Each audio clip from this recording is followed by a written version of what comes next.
Hello everybody, nice to have you here. Did you know that I've been in the internet space since 1993 when I got my first computer?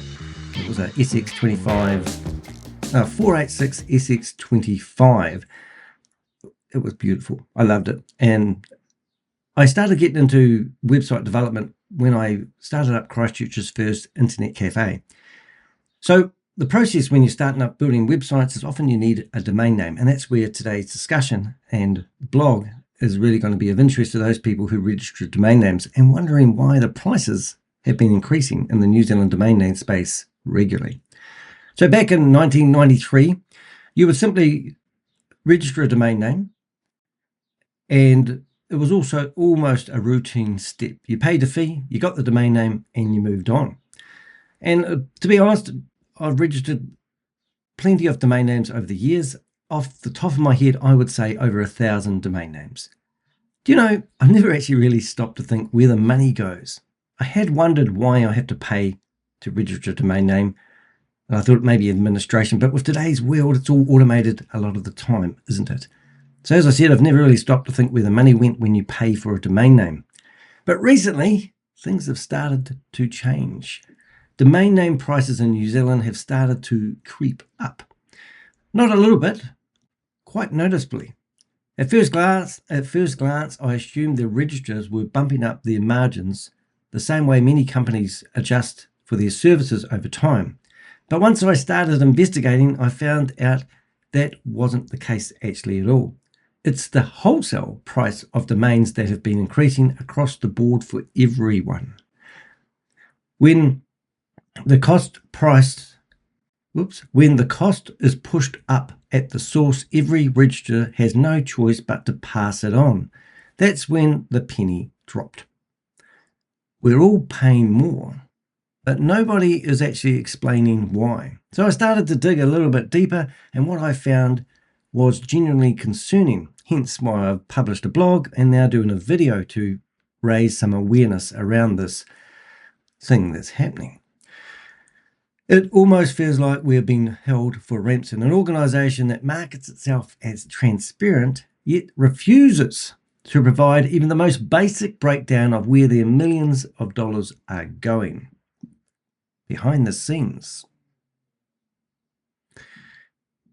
there are people, including whistleblowers, who are trying to hold InternetNZ accountable. Now that's the organisation that basically is putting the wholesale rates of domain names up. Now I must say, nothing's really changed.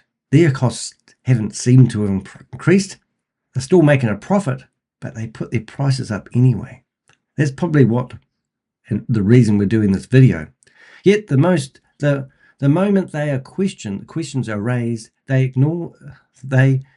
are ignored, dismissed, or buried under vague statements about internal policy and approved formats.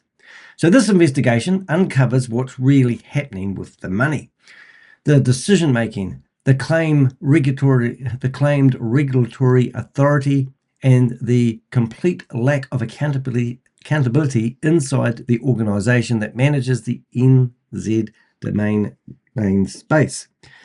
So, hello KB, we've got quite a few people in the chat room, which I love to see. We've got Megan, Megan Lynch. I love it. I know that's not the real Megan Lynch because she hates me. But it's been a bit of a roller coaster for myself lately, ladies and gentlemen, and I do love when I do investigations. So if you do want to support me in what I do, you can actually go to my website and click on support me, and you can actually sponsor a review. So if you go to this page here, you can actually, I think you can go to the shop, and in here you can actually sponsor a review. And I've actually got a bit of a thing going at the moment when I'm trying to raise $10,000. I would like to be able to do this full time, and I think I actually am a long way away on that. I'm heading. So what have I done so far? I've got 15% of my $10,000 goal, and if you want to support me, you can sponsor a review or donate towards the cause, and then I will basically go through, look at a company and highlight the red flags, put together a blog and potentially a video very similar to this.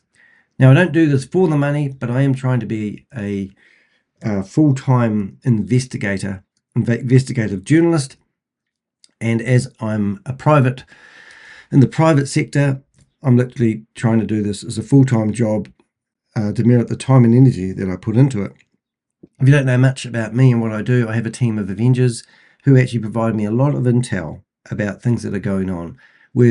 At the moment, we're uncovering some of the biggest scams that are going on in the world. And I've been featured in the New York Times, Bloomberg, and also the Guardian newspapers had a field day working with me exposing some massive scams. For example, the one about Sam Lee, a $1.9 billion scam. I've always called it a $4 billion scam, but no one really understands how that all works. But anyway, so I've got my head around things that I see that aren't quite right.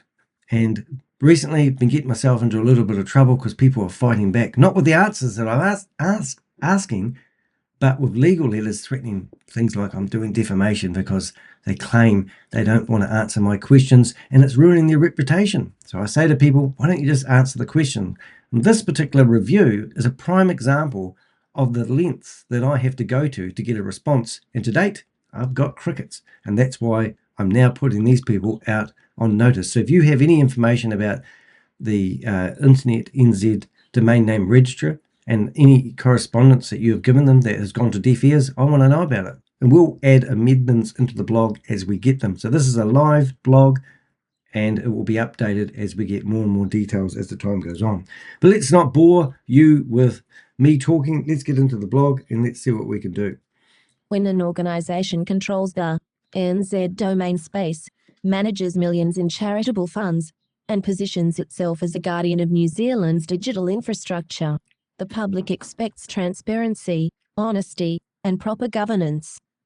Well, you do, don't you? If they make those claims, then why can't we see where the money goes and what you do with it? Especially when it's not, we'll find out. I'm going to get Instead, InternetNZ, INZ, and its wholly owned subsidiary, the Domain Name Commission Limited, DNC, have demonstrated a pattern of stonewalling, secrecy, unanswered questions, and escalating financial concerns. Yeah. And I really, when I went through the documents here that we're about to view together, I'm finding business really hard at the moment. I make my money by selling drop shipping ready to go websites. I'm not selling as many as I used to. Times are really, really hard. You've got people in these offices who are more concerned about what temperature to have the office at with their air conditioning units. I don't believe they've got real entrepreneurial spirit. A lot of people that register domain names aren't just big corporate companies. They're small individuals like myself who are trying to make ends meet, self-employed.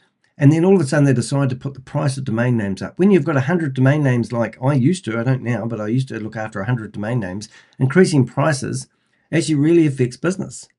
And I have to justify forwarding my prices and my fees I charge for registering domain names on behalf of my clients as well. So they just put the price up.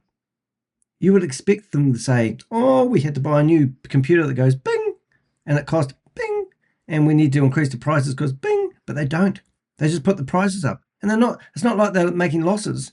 This reminds me of I'm not going to get off target here, but the passports in New Zealand, they decided that they would make it that you had to renew your passport every 5 years. And now it's gone back to 10 years because they had a surplus of funds that they couldn't justify having in the bank account. It's just a mathematical sum, millions of dollars sitting there because they decided to move it into 5 years instead of 10 years. These companies who claim they're transparent and they're not losing money, putting up their prices with no accountability, no reasoning. What's going on? Let's find out. Over the past several months, I have reviewed InternetNZ's accounts, examined public documents, spoken with multiple parties, contacted MBIE, engaged with whistleblowers, and reached out directly to InternetNZ's leadership. The more I uncovered, the clearer the picture became. Something is seriously wrong inside InternetNZ. Yeah, so let's investigate the evidence. I'm going to read the title because that was the most exciting. A pattern of silence from an organisation that claims transparency. Yeah, and I do have a sound, but I don't think I actually have a sound of crickets on my soundboard, which is always quite sometimes. I do have this one I quite like.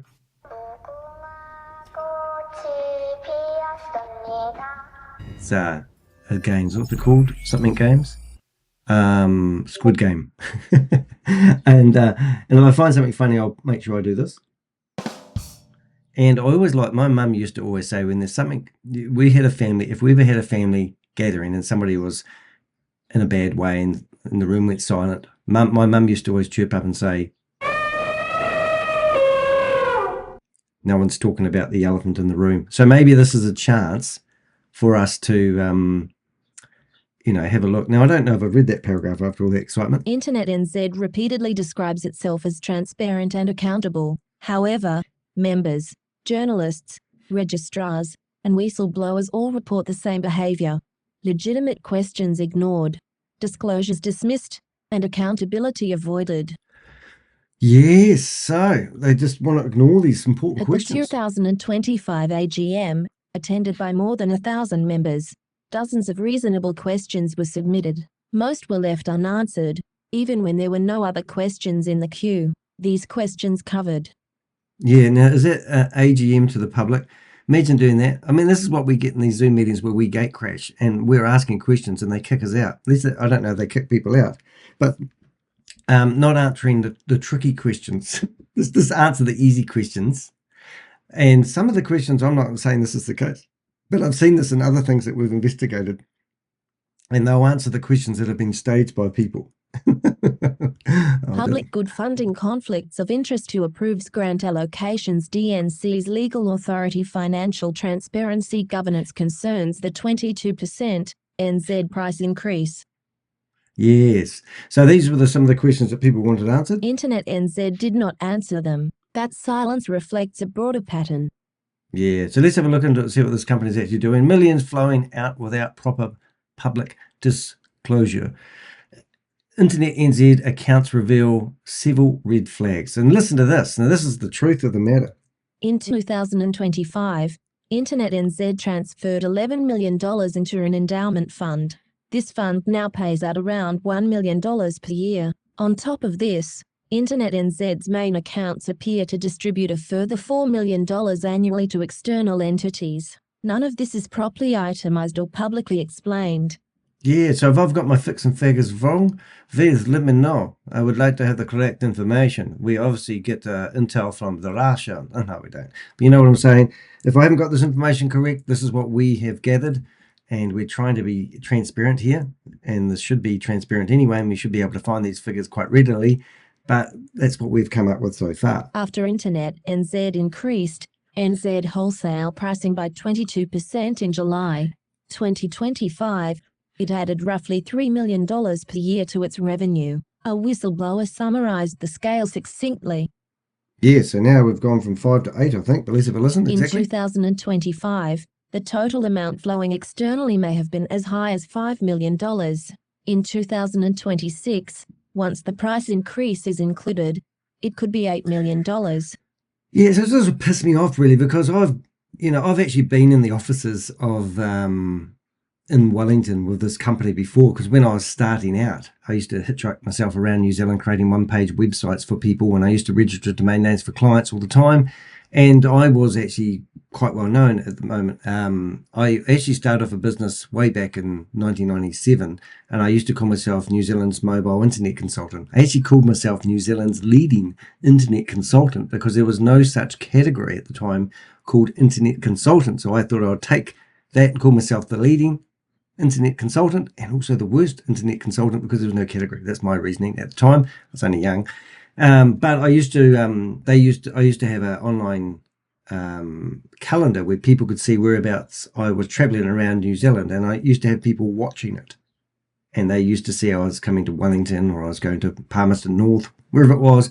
People would reach out to me and say, "Oh, I see you on the road heading our way. Could you drop in and see us? We'd like to talk to you about getting a web page on the internet." So I built that business up, turned over $500,000 turnover in 1 year. I took home $275,000 as a wage for me and my wife at the time. So I did quite well. And that same company actually generated me a six-figure income, a real six-figure income for 10 years straight. So I was a bit of a legend back then.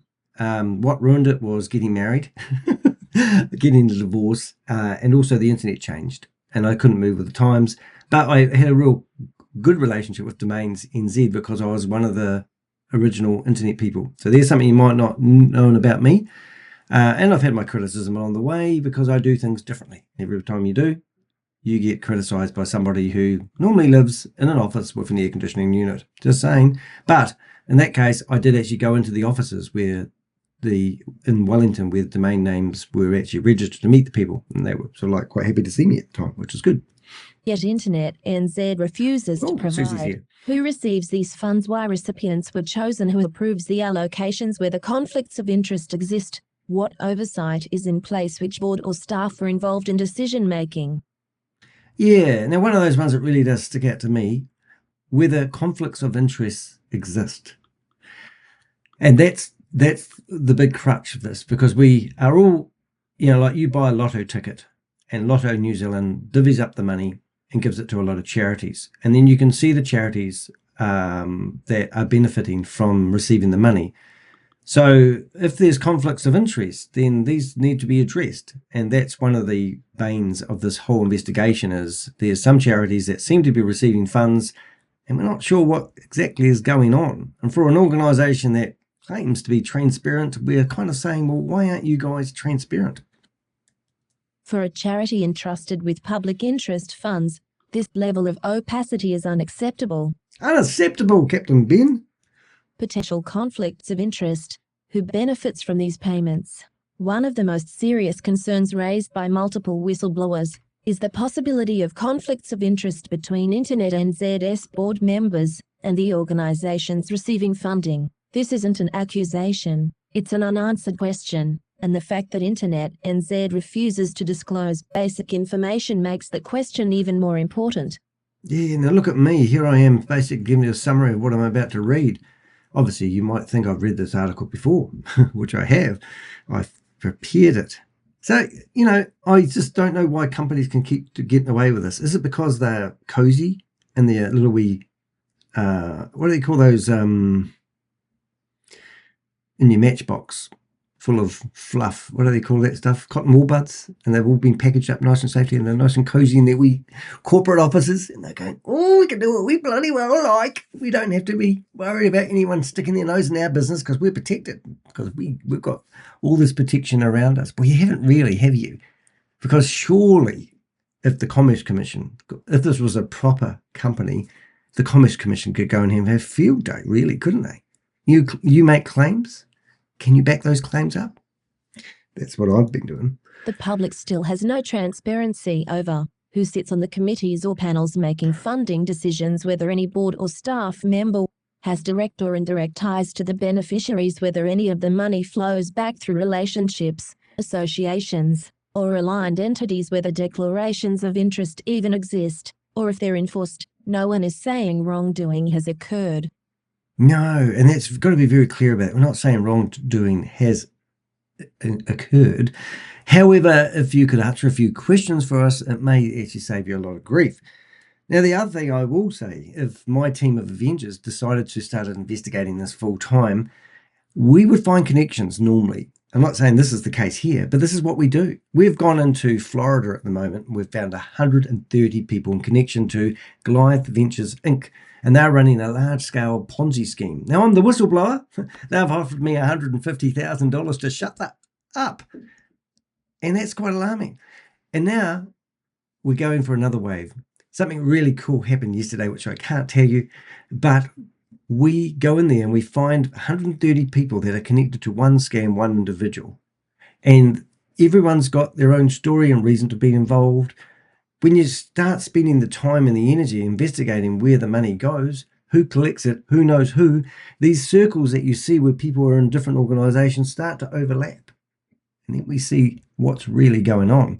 Now, I haven't investigated this, I'll be honest. We've just read a bit of correspondence, stuck our nose in, read a few documents, scratched your head a few bit, and there's too many red flags here. But one simple thing could happen that would make a complete difference to this whole, let's say, fiasco. And that would be a transparent organisation actually starting to be transparent would help a lot. That's all we're saying. So, hey, we might be sniffing up the wrong tree or barking up the wrong frog, but we really want to get some answers. And that's the problem. We're not getting the answers. All for donating money to companies. If you want to donate to somebody who fights scams, I've got my hand up. Would I take money from this organisation? You bet your bottom dollar.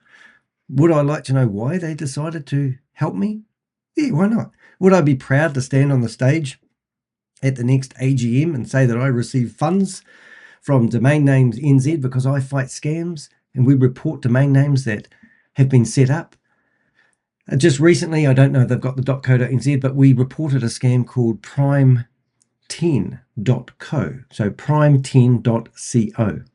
Now, it's a New Zealand company called prime10.co. They've registered themselves at number 1 Victoria Street in Wellington. The company doesn't exist. However, it's running a massive scam. So we went to the, what do they call that thing? They registered a company. So we went to the company office, and we also went to the FMA. The FMA took about 6 weeks, maybe 8 weeks to come back to us saying, oh, well, that's interesting. We'll put a notice on our website for you. I said, thank you. And we got a little wee paragraph like this saying, be careful, New Zealanders. The next day, I got a phone call from the company office of New Zealand, basically saying, oh, we'll send them a letter. And I'm going, how are you going to send them a letter? Because their address is number 1 Victoria Street. I went onto Google Maps, and I can see that's a 12-story building. They haven't actually given you a physical address. Oh, and as for the name on the company, the guy, it looks like he signed that with as a 2-year-old, and he doesn't actually exist. There's no digital footprint. Oh, you're right, they said. But now that company's been struck off. Great. But I think the company got struck off the New Zealand Company Register before the financial regulator, who's there to protect New Zealanders from scams, actually did anything. But in the meantime, I'm wondering, did the domain name company here stop them from registering the .co.nz address? Why, you would think that the company that controls the domain name would actually want to work in with somebody like myself, or correspond, or know that I exist, because I could go through and find all the .co.nz addresses where they're potentially running scams, and having a good relationship with domains, internet domains, InternetNZ, the domain name controller, could be a good thing. But anyway, I get crickets when I email them, as you'll find out. I don't know if I got it off on a tangent there, but I'm just saying that if they want to sponsor me, I'm happy. And I don't mind if I have to stand up in front of the all the members and explain what I do with the money that they gave me. But that would be transparent, wouldn't it? The issue is that InternetNZ has created an environment where the public cannot tell either way. For a charitable organisation controlling millions in public money-derived revenue, that is unacceptable. Actually, just after that waffle. Now, I usually use First Domains for my register. Now, this company's got absolutely nothing to do with this whole. This company I've been using for years. But if I went to search for Prime, because this is the name of the scam, prime.co, I don't even know what a CO domain name is. But it tells me that that domain name is unavailable. And if I click on the who is, which you won't be able to see because there's another pop-up window, I'll just tell you who actually owns it. Boom. 1 minute, please, caller. It's taking its time. Nothing's happening. But anyway, so that Prime 10 is a full-blown scam. It's a company that's registered here in New Zealand.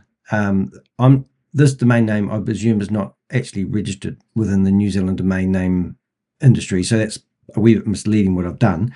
But let's say I wanted to do a .co.nz version of that domain name, and that domain name is available. Isn't that crack up? So that one there I could go register, and that would go through. I would have to register that. But to register that domain name is going to cost me $39, and I think that's plus GST. Now, these domain names used to cost me under $30 each, so there's been a bit of a hike in pricing, and I'm sure First Domains, just for the use of their example there, are actually absorbed some of that pricing until the point where it got ridiculous, where they thought we have to increase our pricing. And I'm actually pissed off now because I have to actually pay more. So I'm assuming that if I register that domain name, it's plus GST, and I'm just going to create a new account. It doesn't tell me how much it's going to cost me yet till I get all the way through it. So I'm guessing it's maybe $39 plus GST, or maybe it is $39.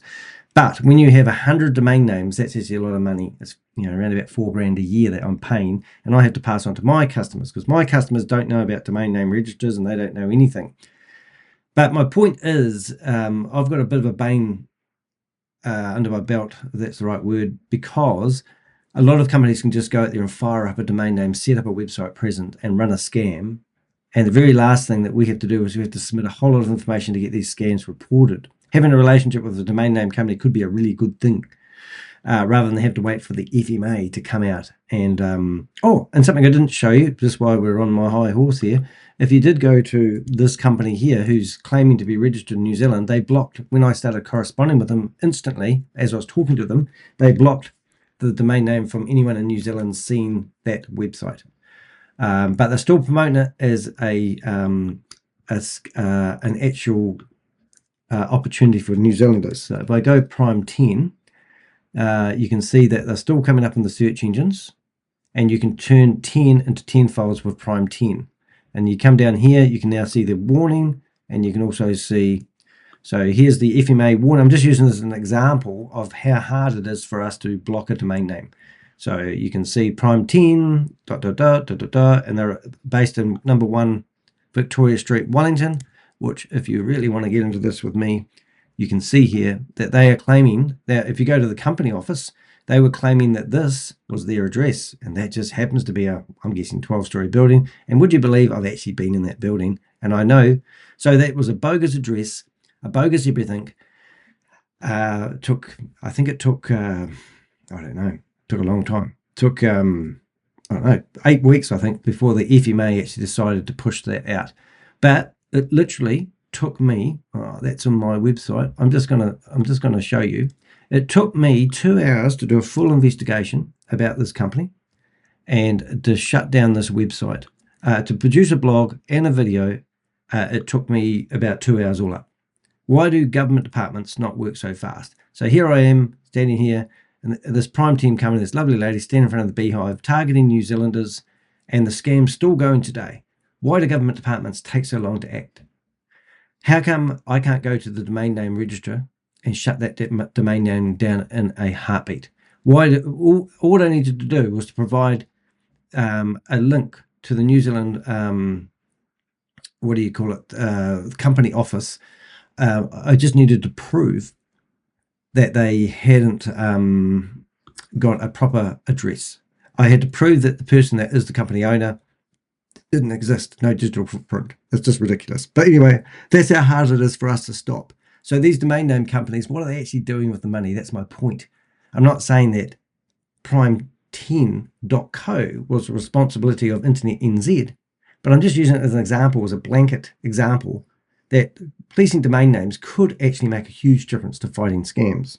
And they don't do it. DNC repeatedly calls itself a regulator. MBIE says it is not. Throughout 2024 to 2025, DNC representatives repeatedly referred to themselves as regulators, both publicly and in written communications. At the 2025... So I've just read that paragraph twice, but regulators of what? And if they claim to be regulators, then what are they regulating?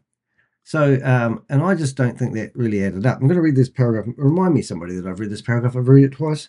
The Memorandum of Understanding between MBIE and InternetNZ uses the word regulate. This language does not confer any legal authority. DNC is not a regulator in law. The MOR is purely administrative. InternetNZ may amend the MOR appendix at any time. InternetNZ and DNC appear to have built years of public-facing communication on an authority they do not possess. This raises obvious concerns under the Fair Trading Act. Yeah, once upon a time, Danny thought it was a good idea to sell dietary supplements. So he used to buy them from e-vitamins.com, import them to New Zealand, and then whatever it cost me to land these vitamins, I used to double the price, put them on the internet, and sell them. And I used to sell about $5,000 worth of dietary supplements every year. And if you go to dietarysupplements.co.nz, you can see that I was selling dietary supplements way back in, I don't know, 20 years ago, 15 years ago, long time ago. Then one day I got a phone call from a company, MedSafe, and MedSafe told me that I'm not doing anything wrong. However, each of the products I have on my website need to be put through screening, and each of the products I was selling would cost me at least $10,000, and I wouldn't be able to use any claims that I had on the labels that come into New Zealand. I'd have to relabel all the products. And they said, and if I didn't comply, that I could face a $200,000 fine for each product. I went, oh my God. So while the lady was talking to me on the phone, I just deleted the website and said, oh, sorry, I've done that. I've deleted the website. She goes, oh, you don't need to do that. You didn't need to do that. And I go, well, I did really, because I'm a small business come up with a brain fart of an idea. I was making about $2,000 a month selling dietary supplements, drop shipping them, not having them, and then I realised the seriousness of what I did. Anyways, after I deleted the website, I found out that they weren't a government organisation. They were claiming that they had some sort of clout. They didn't. I still listened to them, still deleted products, but at the time, MedSafe wasn't actually government regulatory. It was an advisory. I don't know what I'm talking about, but what I'm getting at is some of these companies pass off on some things that they're not really, and under scrutiny, they're using it as clout, and it's not clout. It's just made up bullshit. Let's carry on. The Memorandum of Understanding PDF is part of this investigation. I reviewed the official Memorandum of Understanding between MBIE and InternetNZ, 2016, amended 2025. This document is central because it is the only instrument InternetNZ and DNC rely on when claiming to regulate the NZ domain space. The more outlines administrative expectations but does not grant any statutory or legislative authority. Yeah, so it doesn't have any authority to act, but it's like being dressed up as a policeman, knocking on somebody's door and going, hello, hello, hello. And you go, oh, you're a policeman. Can I see your badge? And they pull out some sort of like fake ID. I don't know. Don't know what I'm trying to say, but you get the idea. I think it speaks for itself, doesn't it? MBIE reinforced this when it confirmed that the MOR does not provide any legislative authority for InternetNZ or the Domain Name Commission to perform any function. The MOR is available publicly on InternetNZ's own website and is an important document for anyone seeking to understand the limits of DNC's actual legal standing. Right, we haven't pulled up their website, so sorry about that. We will do that now. So this is the company that controls all the domain names in New Zealand. You can go through here and you can read about their services, their rules, and you can get into it. You can bury your head and go down a rabbit hole if you choose to do so. Oops, now there's a bit hopeless. Who's your website developer? How do I get rid of that? How do I get rid of that white bar? That's crazy. Our services. I have to click on here, do I? Oh, my goodness. Okay, just why I knew how to do that. So you can see it's quite an extensive website. Contact and support. You can go through insights and media, code of conduct, net talks, NZ consumer and business research and internet that benefits, public policy agenda, all sorts of things. Oh, I have to click on that again. Discover us, our strategy, our plan, some merry words that I got. The other day, I got a lawyer's letter. Because I couldn't pronounce the scammer's name, they called me a racist. Anyway, I'm not going to have a go at pronouncing that. I'll give it a go with ChatGPT. Te kahutonu. Now, I bet that's not pronounced correctly. Are you going to write a letter to OpenAI and complain that they are a racist because it didn't pronounce your names correctly? Isn't that crazy? Yeah, so that was a serious thing. That was on one of my blogs previously. Anyway, code of conduct, NZ fellows, our board. Let's have a look at the board. Our board members. So it looks like they spent a lot of time doing their website and providing a nice transparency. These are the people behind it. I'm not saying they're guilty of anything, but obviously there's people who go to work. It looks like they all work in a nice office, which is great. Good on you guys for having a nice, secure job. It's pretty hard out here at the moment. I'll be honest. You know, we register these domain names. It's a cost that we sort of don't like paying. And when you put your prices up, your wholesale prices up by 22% without any real reason, it does make it hard for businesses. So now we'll go back to where I was, which could be a disaster. Oh, so now we're at the Memorandum of Understanding. And in here, you can sit here and you can read to your heart's content. So I've uploaded a copy of it, and it basically outlines the whole 9 yards. Interesting reading if you're in the New Zealand space and you want to have a read of this article. What it does and doesn't do, it's right here. But yeah, it's not quite doing what they claim, I believe. And there's 8 pages of interesting stuff there for you to sit there and have a cup of coffee and have a read and do a deep dive, which would be absolutely fantastic. I'm sure you'd enjoy it more than me. Whistleblowing disclosure ignored and dismissed. In 2025, several whistleblowing disclosures were made involving allegations of. Now, this is what the whistleblowers are telling me that I need to make really clear for everybody who's involved. Oppressive and discriminatory conduct, failure to investigate legitimate complaints, attempts to suppress allegations, stonewalling by both INZ and DNC, conflicts of interest and mismanagement, breaches of obligations under the Protected Disclosures Act. Right. So they've got into a deep dive. I'm just the I don't know what I am. I'm a hairy monster at the moment. If you haven't noticed, I'm growing a beard, so I can shave it off and hide my identity when things get a bit more dangerous. Things are actually really dangerous in my life at the moment. Just thought I'd say that in case you see me not here one day. It might be because I'm in the corner of my room crying in the fetal position. But it is actually a dangerous job what I do. But this one here, to me, I'll probably what could potentially happen in here to Danny. I could receive some. Normally, I don't get replies via email from the companies that I email, as you'll see. I get threats of legal proceedings. I don't get too many people threatening my life, but it is actually an occurrence that happens quite a lot. So I've got to think twice before I expose anything that I believe might be a bit, how do I say, red flags, because it actually does have a detrimental effect to me and my personal safety sometimes. Not saying that's the case here, but it is a concern every time I do some whistleblowing myself.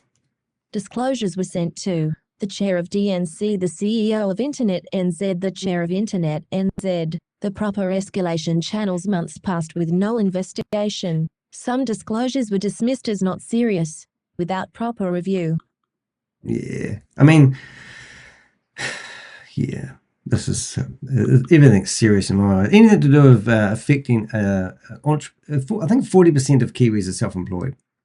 So I think it would be safe to say, at a guess, nearly everybody has a website. Nearly everybody has to pay a domain name renewal fee every year. It's a licensing fee that we all have to pay. So if you don't know how it works, I own theheck.com. Right now, when I register that domain name, it doesn't go through InternetNZ. It goes through some other exchange. They have a wholesale price where somebody can on-sell the rights to let somebody register. They manage all the administration, and then they make their money, and that's how a business survives. Now, I also own danny.co.nz. Now, that is a New Zealand A-grade domain name. And if that's the case, then who lets them register is InternetNZ.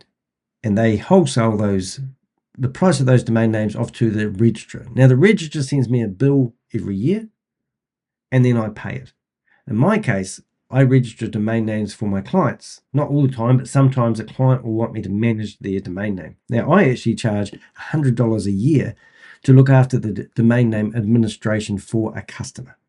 And then when it comes to renewing the domain name, if it costs me, I think I get a bit of a discount because I have a few domain names, but let's say it costs me $30, I'll actually charge $39 plus GST to register that domain name on a client's behalf. Or I can just give that domain name to the client. He can log into the registrar. He can set up his email forwarding, and he can remember to pay his domain name on time, or he would lose that domain name. So if danny.co.nz wasn't renewed, then it goes into a holding bay for 3 months. And then after the 3 months, it goes back to the public. And anybody can go out there and register a domain name that has gone back out to the public. First in, first served is New Zealand rule. Interesting. But, .coms are different, .cos are different. And recently they've come out with a whole lot of different alternatives. Like you can get danny.kiwi, you can get danny.info, you can get danny.net. One scan that we were busting regularly actually had their name.org, which means you're a non-profit organization, even though they're providing financial services. So just give you a little heads up on what a domain name is and why you need them. Sometimes you don't, sometimes you do. Sometimes you can use a subdomain. For example, you go to podcast.theheck.com and find my podcast. That's a subdomain, and that's a good use of a domain name. Rather than getting theheckspodcast.com, I can set up a domain name, call it podcast.theheck.com, and have that bringing up some other content that isn't on my webpage as such. Anyway, there we go. International precedent. Comparing INZ to Nominate, UK. A relevant comparison exists in the United Kingdom. In 2021, Nominate, the operator of the UK namespace, faced a revolt triggered by. Here we go. opaque financial decisions, declining trust governance, failures, questionable allocations, ignored complaints. Oh, that's interesting. It says a like-minded company. The end result was extraordinary. The board was removed by its members. The similarities between the nominate situation and current issues at InternetNZ are notable.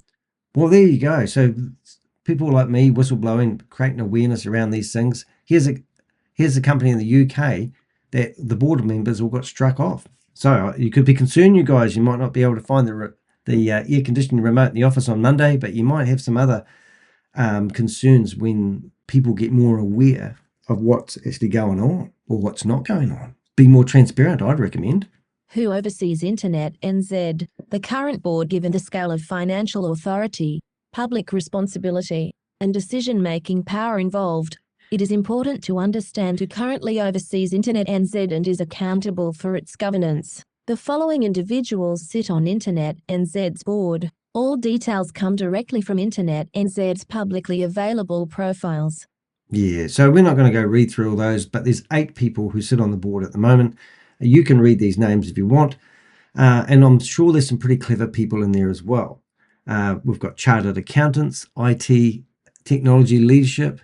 What the heck? I have to read these because it's too good not to.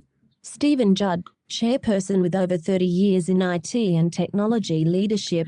Judd was elected in 2023 and now chairs the organisation during a period of increasing scrutiny from members and the public. Anjum Rahman, deputy chairperson, a chartered accountant with decades of governance experience in community and international organisations.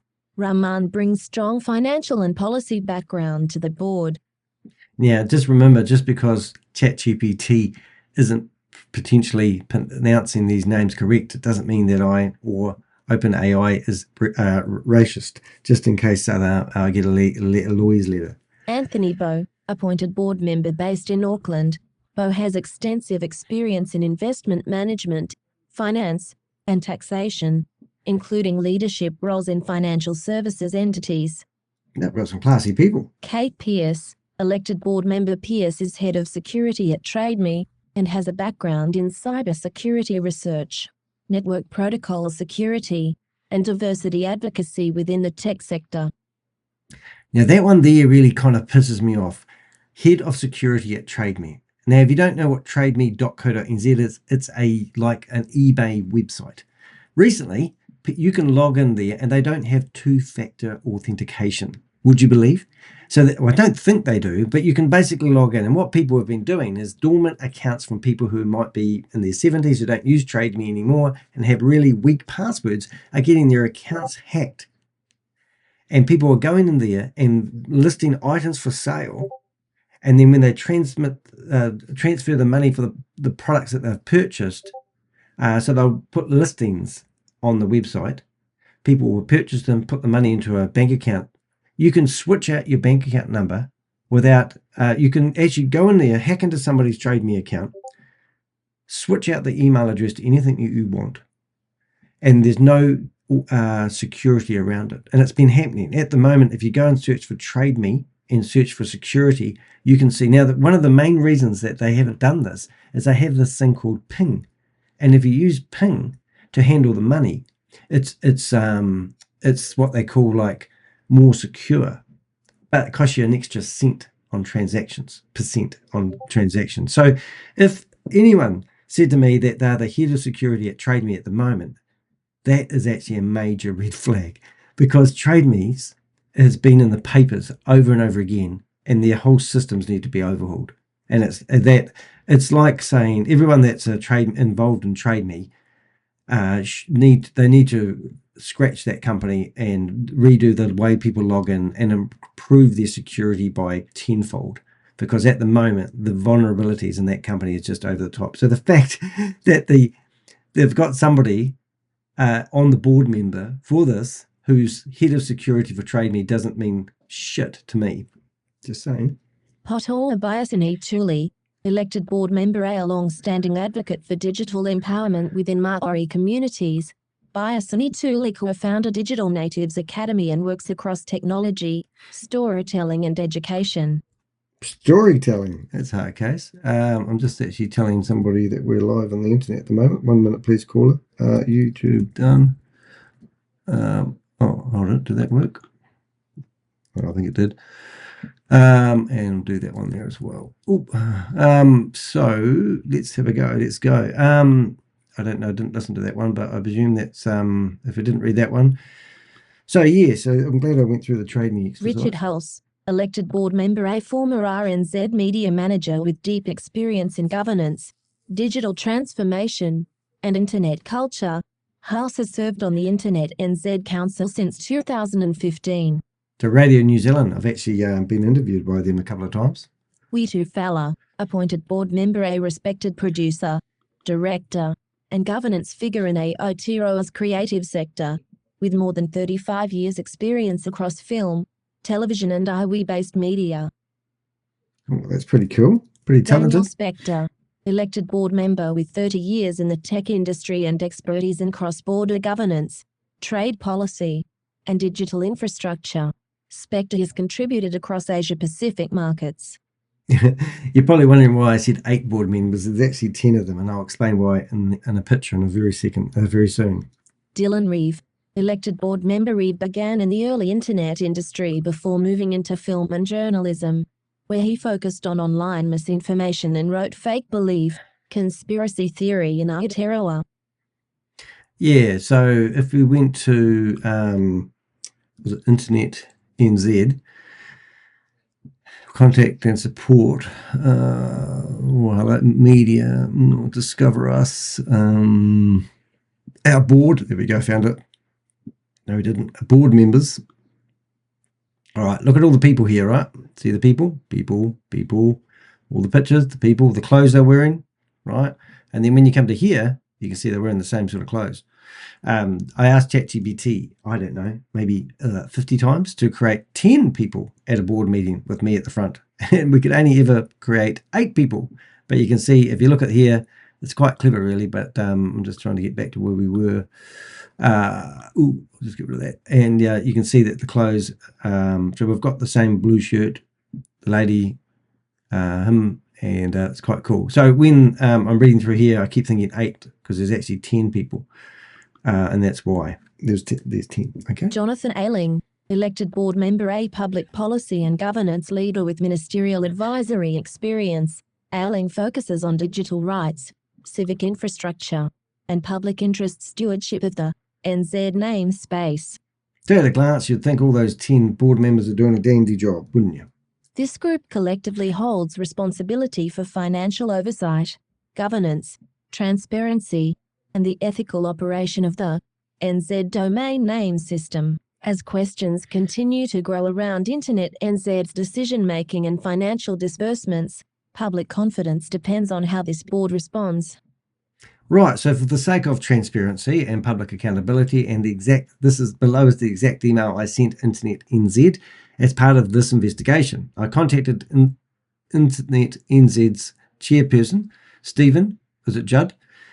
Directly on the 30th of October 2025, I offered INZ a fair and reasonable opportunity to provide clarity before any publication. This organisation did not respond. In fact, I got crickets. For transparency and accountability, here's the exact email I sent. Now, this email was actually reproduced with the help of ChatGPT.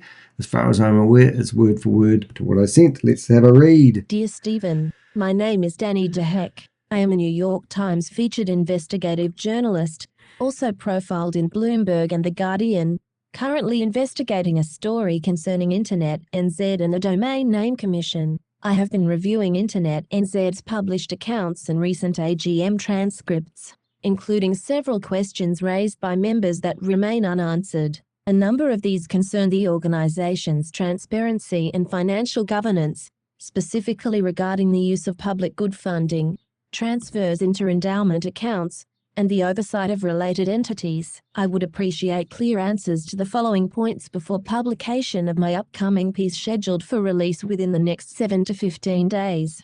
Financial transparency. Despite InternetNZ's stated commitment to transparency, several members have expressed that it has been impossible to identify from year to year where the money has gone and who has benefited from it. Can you confirm who currently makes the decisions about where public good funding is allocated? What controls or oversight processes are in place to prevent conflicts of interest or favoritism? Why is there no detailed breakdown showing recipients of grants or good cause disbursements? Potential misallocation of funds. It has been suggested that certain board members may have directed funds toward personal or affiliated projects, which, if true, could amount to grounds for criminal investigation. How does InternetNZ ensure that no such conflicts occur? Endowment and revenue increases. The 2025 accounts reportedly show $11 million transferred into an endowment fund, while an additional $4 million annually appears to flow to entities unrelated to InternetNZ's core business. At the same time, domain registration fees increased by 22% in July 2025, generating roughly $3 million extra revenue. What was the rationale for these changes, and how are these funds being applied in the public interest? Where is the independent audit or board resolution authorizing these transfers publicly recorded? Regulatory status of the DNC. During the AGM, both you and Ms. Barbara Pierce appeared to refer to the Domain Name Commission Limited, DNC, as a regulator. Yet there seems to be no statutory basis for such a claim beyond and more with MBIE, which does not itself confer regulatory authority. On what legal foundation does DNC describe itself as a regulator? Has InternetNZ obtained formal advice confirming that representation is lawful under the Fair Trading Act? I understand from multiple sources that more than 20 written questions have been submitted to InternetNZ and DNC over the past year, most of which remain unanswered. I'm hoping to avoid adding to that list, and would genuinely appreciate your cooperation in clarifying these matters. I will be publishing a story on this investigation soon and would welcome a written reply, or if you prefer, a short interview. I'm also happy to provide any additional context or supporting material you may require. Best regards, Danny DeHeck. Yeah, so you would expect to get some form of reply, or prefer not to comment, rather than getting crickets from an organisation that claims to be transparent. And also, that was 30 days ago. Now, as far as I'm aware, I checked my trash and I've tracked everything. I haven't received a phone call. Most companies, when you reply to them, normally send a message saying, give me a receipt of that you've received a reply. So obviously I hadn't done that. So what I'm saying is I had nothing from this organisation as far as I'm aware. Why would that be the case? Why their silence matters. InternetNZ operates the backbone of New Zealand's digital identity. With that comes an obligation to maintain trust, transparency, oversight, financial integrity, genuine engagement with stakeholders. When questions about funding, governance, authority, and conduct are ignored, the trust erodes rapidly. When whistleblowers are dismissed, the trust erodes further. When millions of dollars move without transparent reporting, the public is right to demand answers. So until InternetNZ provides those answers, the concerns remain legitimate. And it's really important. Now, you think about who I am. I'm not blowing my own trumpet, but I'm about to a little bit. I bust scams for a living. I spend 5 years of my life doing so. I spend 70 to 80 hours a week fighting this. I don't get paid for it as much as people think I do. I support myself doing drop shipping. So why is this organisation not talking to me? Surely I can talk to the FMA. They're quite chatty. After they might be slow, but occasionally I do get a personalised email, which is great. But why isn't this organisation that claims to be a regulatory voice in the internet of New Zealand not reaching out to me going, g'day Danny, how you doing? Hey, I see you've received some correspondence from a few people and we'd like to clean up a few answers. Can't tell you everything, but I can tell you this. There was a rationale behind us increasing the wholesale price of domain names by 22%, and it was because of blah, blah, blah. Why do they not do that? Why do I get crickets from a company that claims they're in charge of the internet domain name space in New Zealand? I think it's disgusting, and I think it's about time these organisations were held accountable. This investigation continues. The issues raised here are not going away. More documents exist. More voices are coming forward. More scrutiny is needed. In the coming weeks, I will continue reviewing. Right, so we're going to be having a look at a few things. This is normally what I call the the poke in the ribs for people that have been associated with this. In this very blog, that you go into the description of this video and there will be a link to this blog. At the bottom of this blog, there's a place you can post comments. You can do it anonymously if you like. Just use anonymous@gmail.com. Put anonymous as your name and post away. Or go to the contact page of this very blog and you can provide us additional information, and it can be anonymous if you want. Or if you've got your big boy trousers on or you're wearing your wee skirt, then by all means use your real name. We normally correspond with people. We don't just out-name people. So just, provide us information. Let's get the conversation going. This is a warm-up article. Sometimes I start these first blogs and then 20 blogs later, like we've done with Goliath Ventures Inc. Over the last 3 or 4 months, we've produced 20 blogs, 20 videos, and done a deep dive investigation into that company. We've now discovered they're running a full-blown Ponzi scheme and scam, and they've defrauded people out of $500 million. As I said at the beginning of this video, they've threatened me with my life, and they've offered me $150,000 to shut up. I don't do that. I basically want the truth. I tell the truth. I want honest answers back. Let's just get some conversations going. Let's clean this matter up. Let's make it nice for people who like registering domain names for a living, and let's make everyone happy families.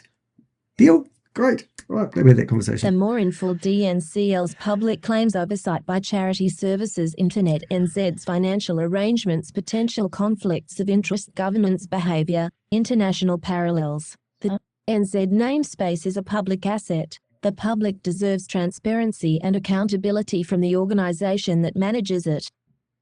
Yeah, and this is only the beginning, as I just said. Now, just imagine that this organisation decides to, and they tell everyone that we've decided to help Danny de Heck out, and we're going to sponsor him. We're going to give him $200,000 a year to help him fight online scams, to help New Zealanders from getting scammed. Wouldn't that be awesome? They could say, we just gave $200,000 to Danny de Heck, who's an investigative journalist based in New Zealand.